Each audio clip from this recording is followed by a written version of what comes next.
This problem deals with perimeter. We'll find a formula for the perimeter of the figure shown here.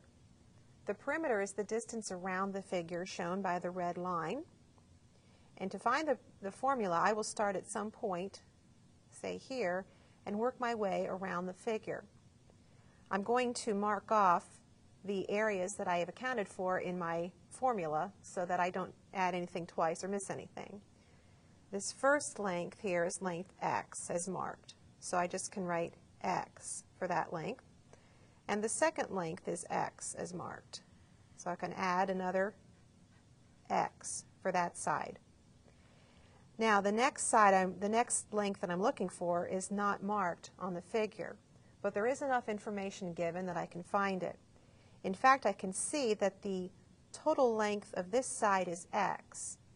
A similar length over on this side would be these three pieces put together. This side, this, and this all together would have a length x, so I could add another x to my increasing formula here, which I'm going to end up as the perimeter of the figure.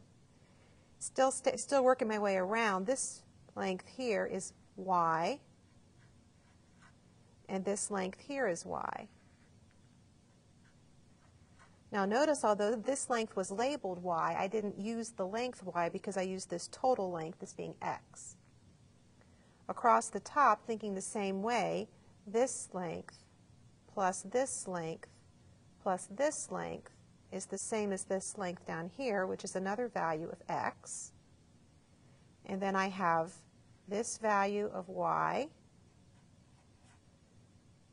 plus this value of y. And all of the perimeter is marked in, so I should have here the formula for the perimeter. But I can simplify it because I have x plus x plus x plus x, which combines to 4x, and y plus y plus y plus y, which combines to 4y.